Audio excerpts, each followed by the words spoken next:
So today we will be discussing 1,3-dipolar cycloaddition reactions. 1,3-dipolar cycloaddition reactions, like Diels-Alder reaction, they are also 6-electron pericyclic reactions.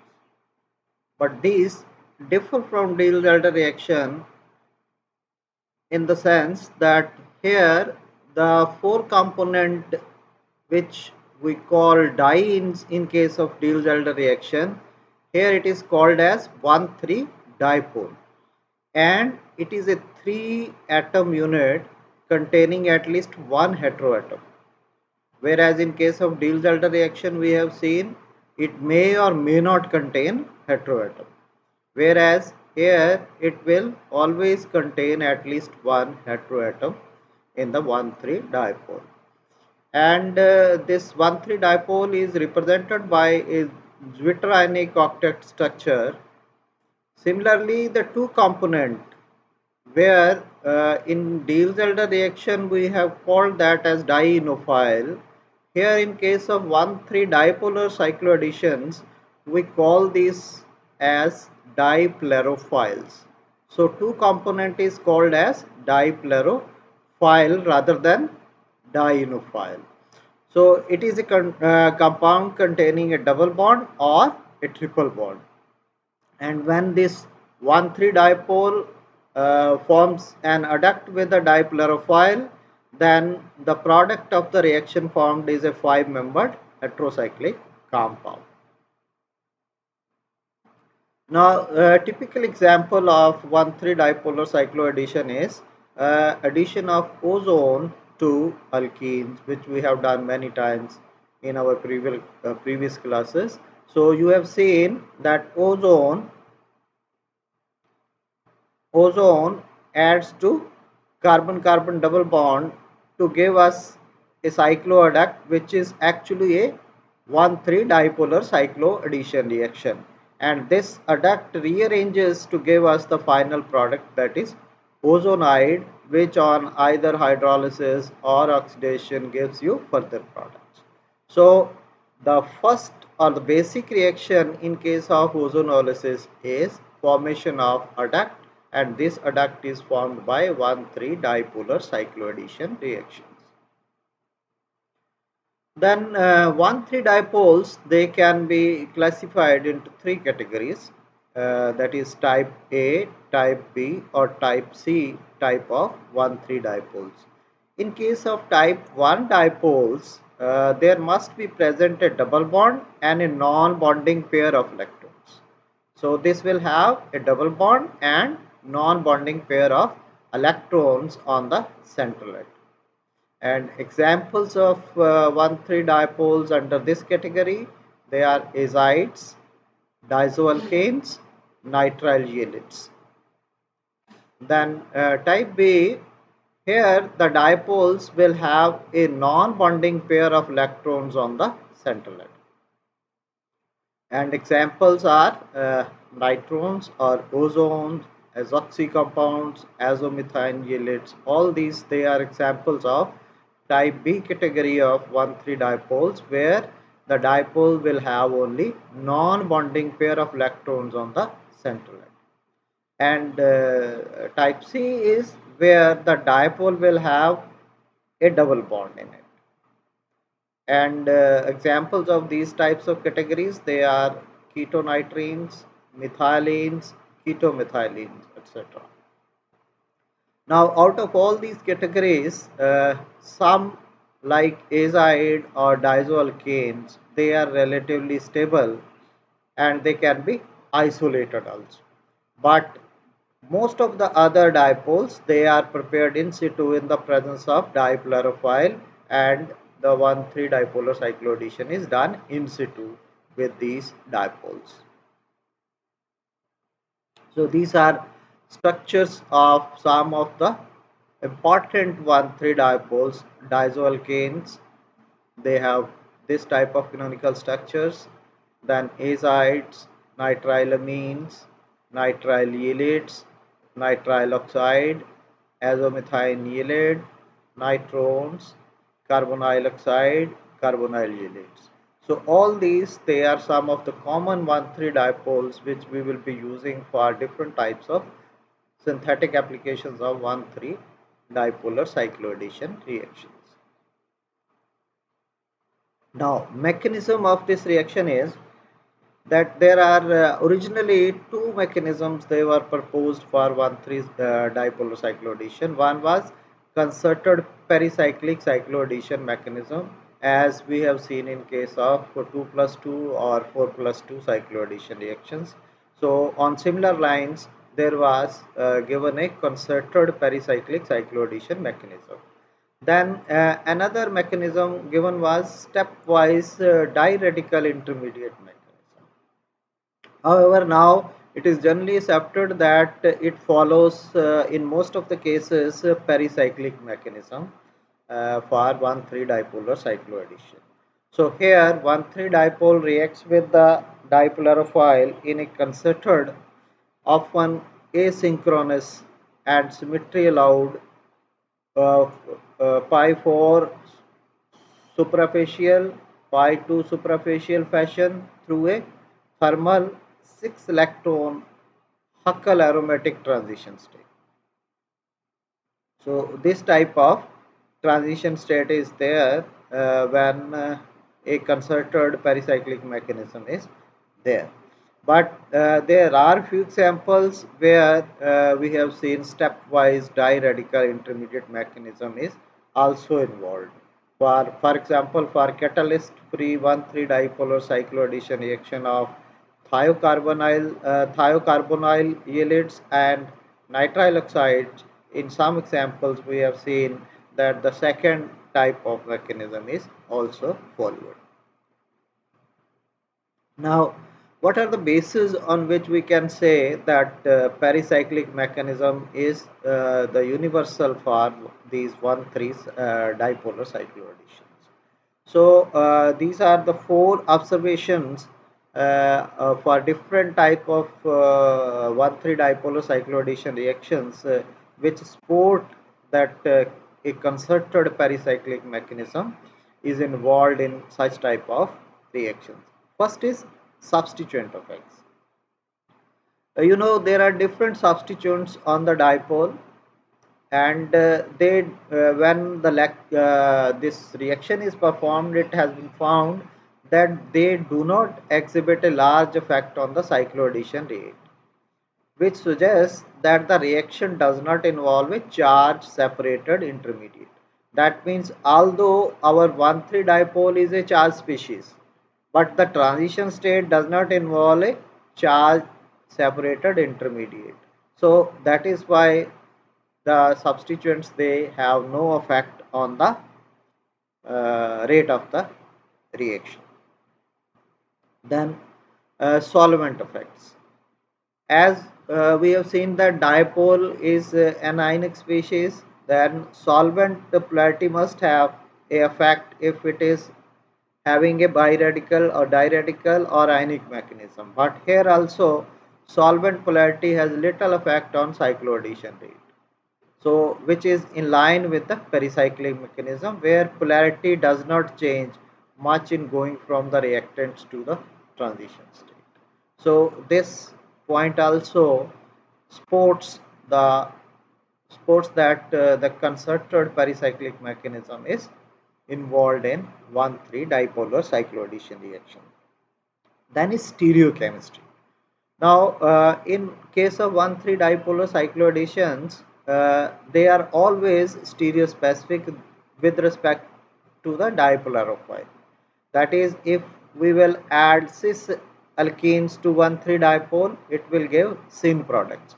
If we will add trans alkenes, then it will give anti product, and which supports that such type of products can only be formed if the mechanism involved is concerted pericyclic mechanism. Here, where the two sigma bonds, they are formed simultaneously, hence the configuration of the reactant remains same in the product, and the reaction becomes stereospecific. Then is thermodynamic parameters. 1,3 dipolar cycloadditions, they have unusually large negative entropy of activation, which is similar to Diels-Alder reaction, which again suggests that the transition state is highly ordered, and this is again a signature of concerted type of pericyclic reaction. So all these four effects, and they prove that the pericyclic mechanism is involved in 1,3 dipolar cycloaddition reactions. Then this is the general cyclization process in case of 1,3 dipolar cycloadditions. If you are having these types of dipoles with a double bond and anion, then you will get these types of products. And if you will have this triple bond and anion, then you will have these types of heterocyclic compounds as the product. And this type of intermediate transition state is there, which is similar to pericyclic reactions, that is cycloaddition reaction. So overall we can say that transition state is not very polar. You can see here it is positive charge, here is it is negative charge in the dipole, whereas here only delta positive or delta negative charge is there in the transition state. So this is not very polar. Then this is not the transition state is not strongly affected by the solvent polarity. So because this is not very polar, so that is why this is not affected by solvent polarity. And in most of the cases the reaction is concerted 4+2 cycloaddition reaction, where the overlap between the dipole and the dipolarophile is suprafacial. 4 pi suprafacial, 2 pi suprafacial overlap is there, which leads to the formation of the product. Now, theory of 1,3 dipolar cycloadditions. A normal 1,3 dipolar reaction involves 4 pi electrons from 1,3 dipole, as I have told you, and 2 electrons from the dipolarophile. So in such cases, the main interaction is between highest occupied molecular orbital of the dipole, 1,3 dipole, and lowest unoccupied molecular orbital of the dipolarophile. And the reactants, they approach each other in parallel planes uh, to permit the interaction between HOMO and LUMO of the dipolarophile. And the smaller this energy gap between the frontier orbitals, the better these orbital interactions will be, and therefore more readily the product will be formed. So if this gap is small, the product will be formed at a better rate than when this energy gap is large.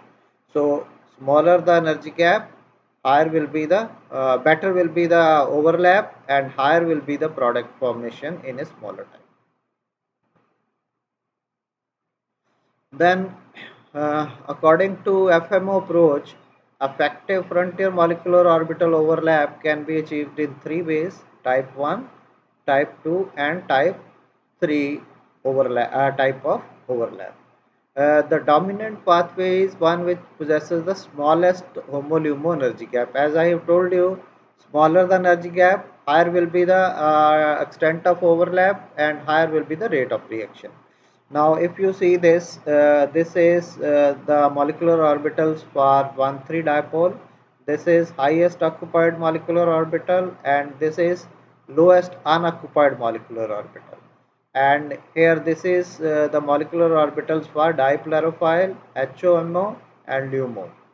So here what happens is, one way is that HOMO of 1,3 dipole can interact with the LUMO of the dipolarophile, and we can get the overlap. Second is, HOMO of the dipolarophile can interact with LUMO of the 1,3 dipole, and we can have the product formation. and smaller is the energy gap, higher will be the extent of overlap. So we can see over here, when the HOMO of 1,3 dipole is used and LUMO of dipolarified is used, the energy gap is less. Hence, this overlap will be better than this overlap. However, there is possibility of three types of approaches wherein we can have effective frontier molecular orbital overlap. The type 1 is red path.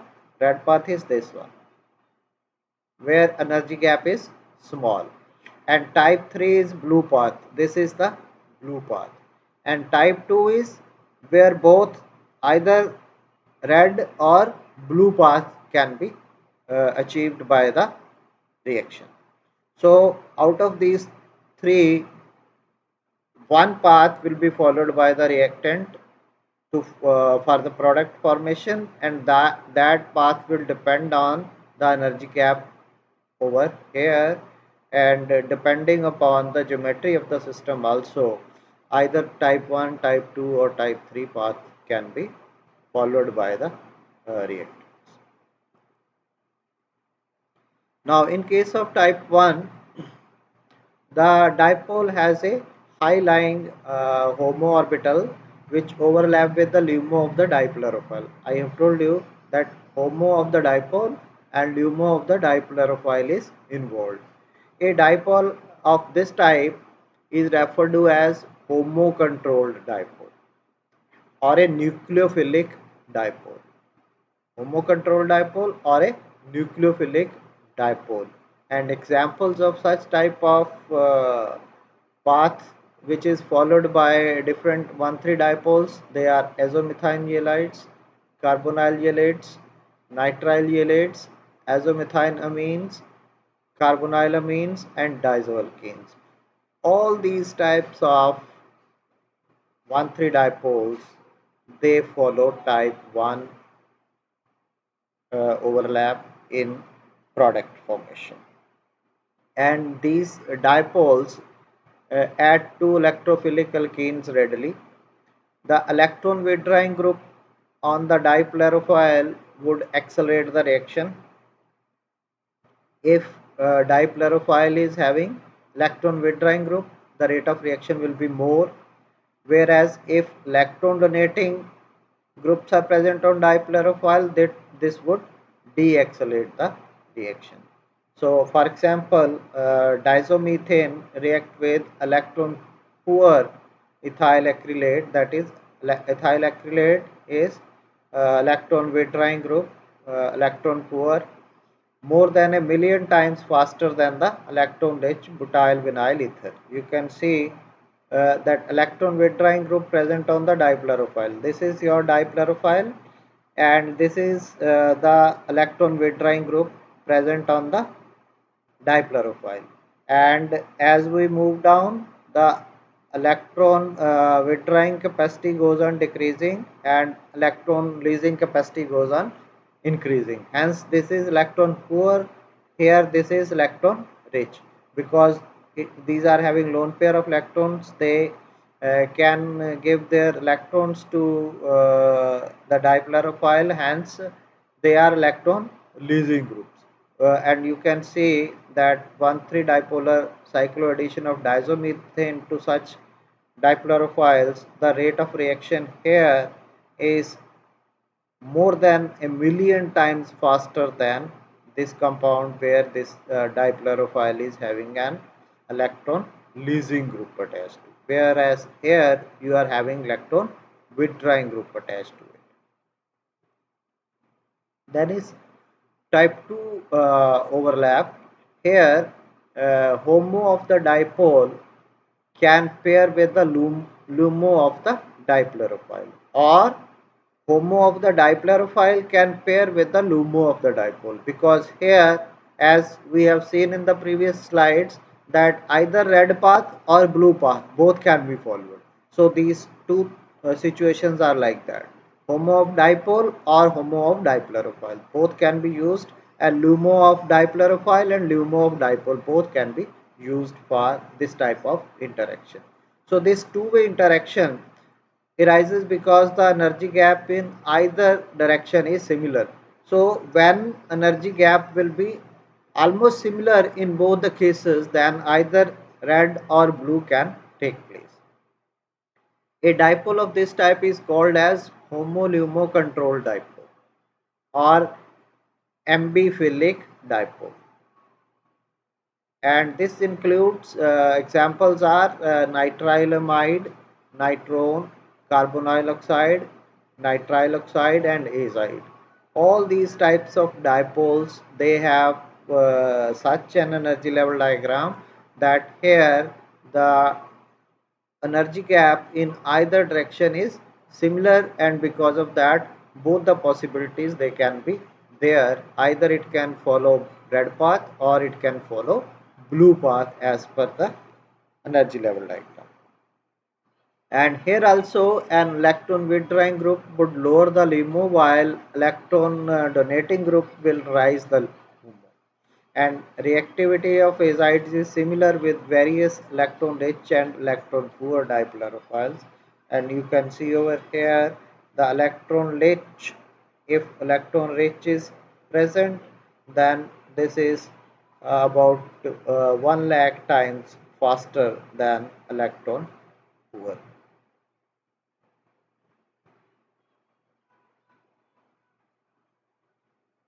Then type 3 dipoles. Uh, Here the dipole has low lying LUMO which overlap with the HOMO of the dichlorophyll. So a dipole of this class is referred to as LUMO controlled dipole or electrophilic dipole, which includes nitrous oxide and ozone. So these are the two examples of dipoles which overlap through this type 3 type of energy level diagram. So electron withdrawing groups on dichlorophyll deaccelerate the reaction while electron donating they accelerate the reaction. Ozone reacts with electron-rich 2-methyl propene about 1 lakh times faster than the electron-poor tetrachloroethene. So this is tetrachloroethene. So if rate of reaction is 1 with this and with this 2-methyl propane, the rate of reaction is about 1 lakh times faster than the this electron-poor molecule. So this type resembles the inverse electron demand delta reaction. So which we have seen there also that opposite happens what we have seen in case of type 1 type of 1,3 dipolar cycloadditions. So you can see over here that electron rich they will be faster in comparison to electron poor, whereas in type 1 it is opposite to what we have seen in type 3. Then stereospecificity, as I have told you that this pericyclic mechanism is involved, and result of the pericyclic mechanism is that the reaction is concerted in nature, and when reaction is concerted in nature then there is a possibility of retention of configuration with respect to both 1,3 dipole and difluorophile. So the cycloaddition is a syn addition with respect to dichlorophyll in case of 1,3 dipolar cycloaddition. So this is one example, 1,3 dipolar addition of cis and trans stilbene. So this is addition of cis stilbene to diphenyl nitrile amine. You can see that syn addition takes place and you are getting the cis product. And when you are reacting this with trans-stilbene, then again syn addition is taking place and the product formed is a trans product. Then another example, phenyl diazomethane adding to this alkene. Again here this addition with respect to dichlorophyll will be a syn addition. The configuration of these four substituents will remain same, Only thing is now on the 1,3 dipole there is phenyl and hydrogen, and there is a possibility of having two different conformations, two different conformations of phenyl and hydrogens, they are possible. So because of that you are getting two different enantiomers in this case. Now, another example of stereospecificity is this one, 4-nitrophenylazide adding to this alkene, and you can see if you are adding to cis alkene, the specificity is maintained stereospecificity. If you adding the trans alkene, then stereospecificity is maintained. So this formation of these two products tells us that the 1,3 dipolar cycloadditions, they are stereospecific in nature. Then stereochemistry, that say you are having this 1,3 dipole, and how this dichlorophyll will add to this, that either this R will get attached to this nitrogen or this R will get attached to this nitrogen. This we can find out from the stereochemistry of both of these. Now, when this nitrogen is having negative charge, that means this is electron rich end of the dipole, and if this is electron rich end, that means because this is attracting electron density towards itself, this is electron deficient end of the 1,3 dipole. Similarly, in this case, if this is electron leasing group, then this is electron rich end of the molecule. So electron rich end of the dichlorophyll will get attached to electron deficient end of the molecule. So this is how we will get the product, and this will be the stereochemistry of the product formed. This is electron rich end, that means this is the electron rich end, this will join to the electron deficient end, and electron deficient end will get attached to the electron rich end. Then directed 1,3 dipolar cycloaddition. Directed means, okay, that we can control the reaction in such a way that diastereoselective products, they are formed. So 1,3 dipolar cycloadditions, they can be controlled to achieve the diastereoselective reactions. So here we will use metals in addition to dichlorophyll and dipole, and these metals, they will chelate with the dichlorophyll and the dipole, and because of this chelation the reaction will take place only selectively on the one phase, either on the upper phase or on the lower phase. So such type of reactions, they are called as directed 1,3 dipolar cycloaddition. So in addition to nitrile oxide to an enantiomerically pure allyl alcohol, so this is nitrile oxide, this is enantiomerically pure allyl alcohol, right? And the reaction takes place in presence of magnesium ion, and magnesium ion we are taking from ethyl magnesium bromide, that is Grignard reagent. So here the most stable configuration or conformation will be here, where this metal, magnesium metal, will bind to the electron rich end of the dipole, and here also this is because of lone pair of electrons, this hydroxyl group will also bind to the metal, and such type of transition state will be formed. And because of this combination of metal with dichlorophyll and dipole, only one phase can interact to form the product, and this will be from the top phase of the molecule. So that is why we will get top phase selectivity in such type of cycloaddition reaction. So we will get a diastereoselective product as the uh, 1,3 dipolar cycloaddition, and such type of 1,3 dipolar cycloadditions, they are called as directed 1,3 dipolar cycloaddition. Then applications of different types of 1,3 dipolar cycloadditions.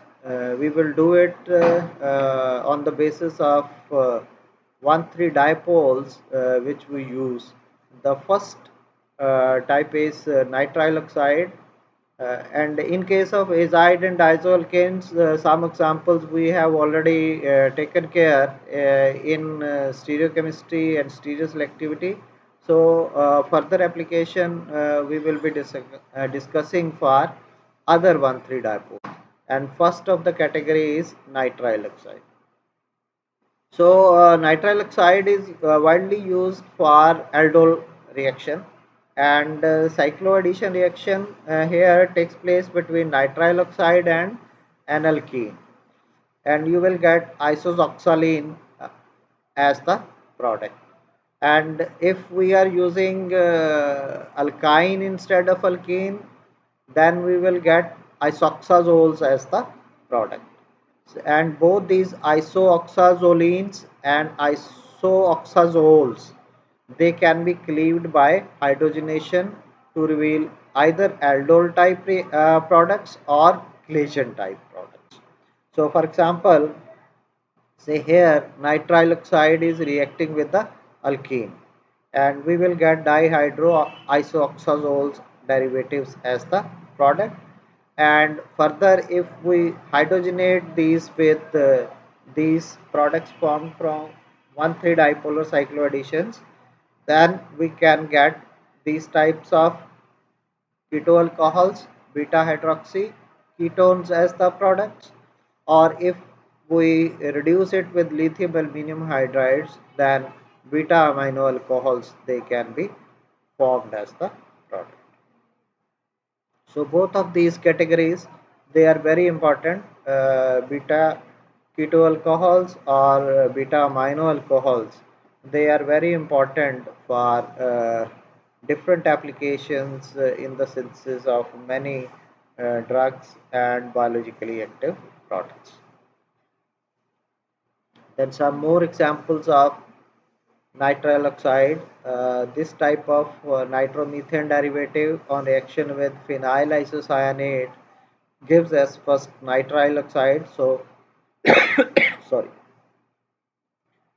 gives us nitrile oxide, which on cycloaddition with this alkyne gives us these types of isoxazoles as the product.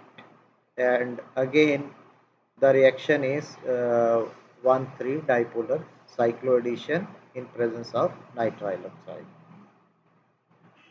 Similarly, this N-hydroxyalkene on reaction with NaOCl, this part is converted into nitrile oxide, and this nitrile oxide, this undergoes intramolecular 1,3 dipolar cycloaddition reaction with this alkene is used as dichlorophyll, this is used as 1,3 dipole, and we will get this type of isoxazole as the product.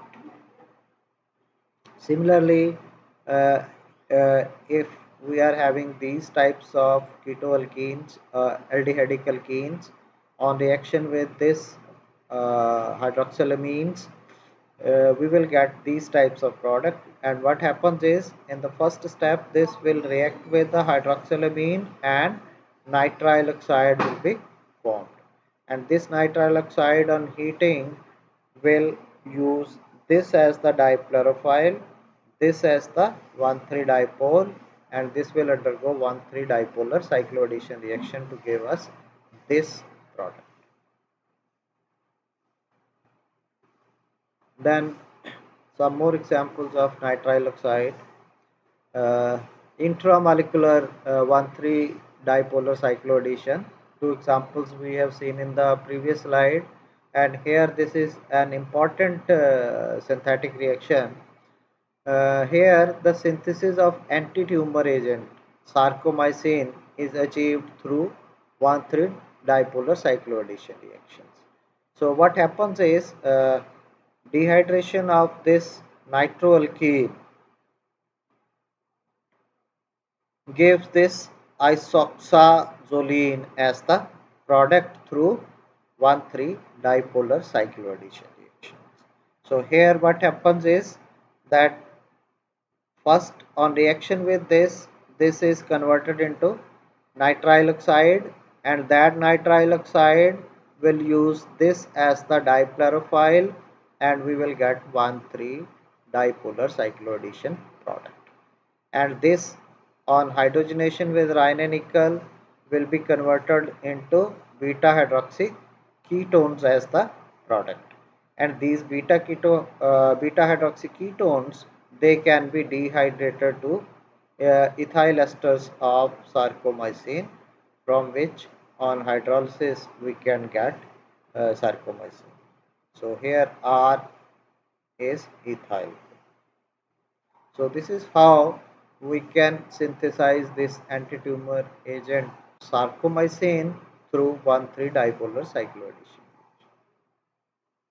Then another important example of intramolecular cycloaddition is uh, calichyamycin. This is synthesized. This is also used as a uh, anidigen A glycan, and this is a very biologically active reactant which is used in pharmaceutical chemistry. Now this is also synthesized through intramolecular cycloaddition of nitrile oxide. So what happens is this is the starting material oxime, and this oxime on reaction with NaOCl gives us nitrile oxide. So nitrile oxide is generated from the oxime by in situ chlorination with sodium hypochlorite, and these two products they are formed B and C, and this B isoxazoline, this one is oxidized to oxazole. Oxazole is when dehydrogenation takes place at this place, and we will get isoxazole as the product, and that isoxazole on ring opening with molybdenum hexacarbonyl will give an aminoaldehyde, and this aminoaldehyde is further used for the synthesis of this adenine A glycan, which is a very potent biologically active substance. Then nitrile oxides and nitrones. Here intermolecular cycloaddition of nitrile oxides or nitrones. These are two of the most frequently used 1,3 dipoles with mono substituted or 1,1 disubstituted alkenes, except highly electron deficient alkenes. So highly deficient means electron withdrawing groups attached to these alkenes, they should not be there. Otherwise, this reaction will not take place. The oxygen atom of the 1,3 dipole becomes attached to more highly substituted carbon atom of the alkene of the double bond. So that means the reaction is stereoselective, because here the oxygen will get attached to more highly substituted carbon atom, and only that product will be formed. So example is 5 substituted isoxazolidine B, this one is formed from the reaction of this nitrile oxide with this alkene, right? And then reductive cleavage of this cycloadduct gives us this alkaloid cetridine. And here, as I have told you, that only one product will be selectively formed. Here exo product is favored. This exo product is formed, not endo product.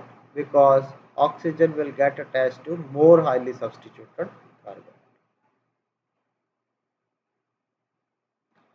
Then nitrones, they can also undergo intramolecular cycloaddition reactions, and these unsaturated nitrones, they can be obtained by oxidation of N-alkynyl hydroxylamines.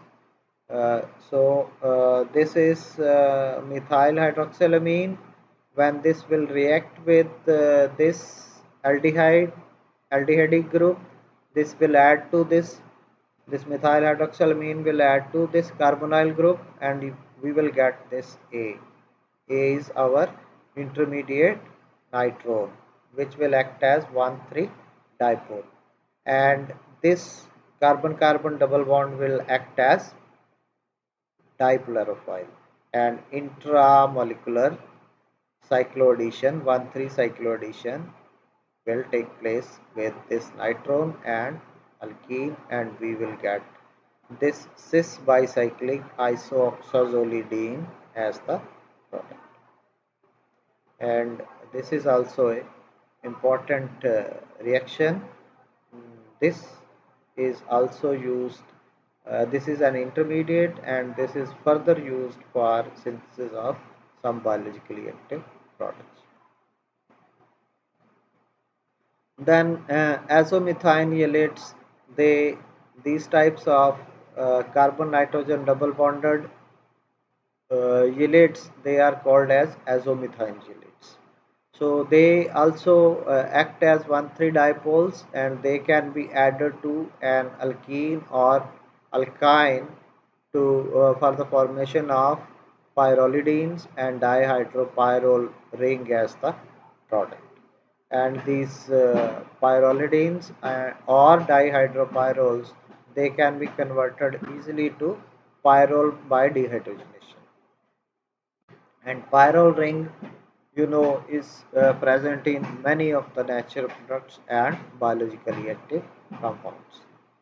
So example is this one, that in presence of dichlorophyll, cycloaddition of occur stereospecifically and regioselectively. So reaction is both stereospecific and regioselective. So this azomethane ylide synthesized from this aziridine. Aziridine, when this is heated at 175 degrees centigrade, is converted into this azomethane ylide, and this adds to this alpha beta unsaturated alkene, and we will get pyrrolidine of this type. And this pyrrolidine can be converted into pyrrole ring by dehydrogenation at these places.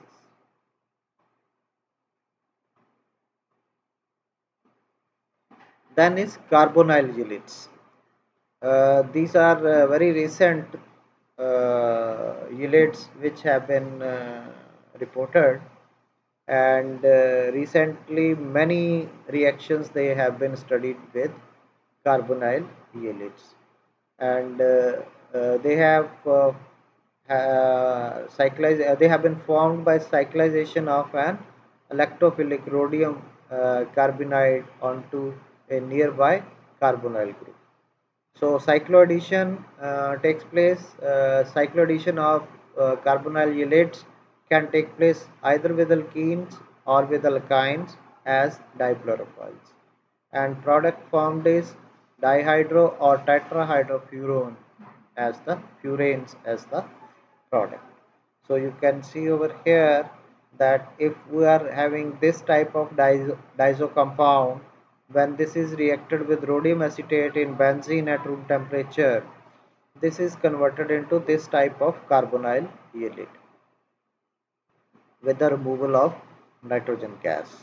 So we will get this type of carbonyl ylide, and this can react with either alkene or alkyne. In this case, we have reacted this with acetylene, uh, dimethyl acetylene dicarboxylate, and we got this type of dihydrofuranes as the product. So this here the furanes are bicyclic in nature, and these can be further used for the synthesis of many types of biologically active products.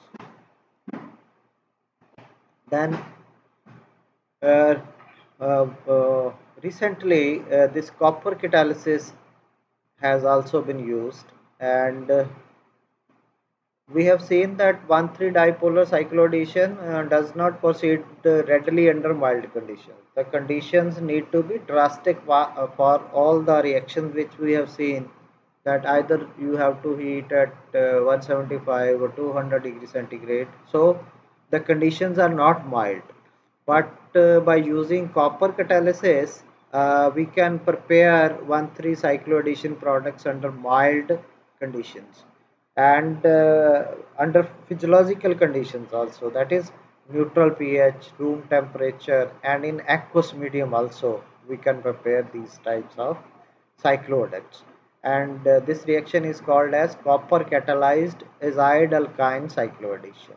So this has been studied with azides and copper metal.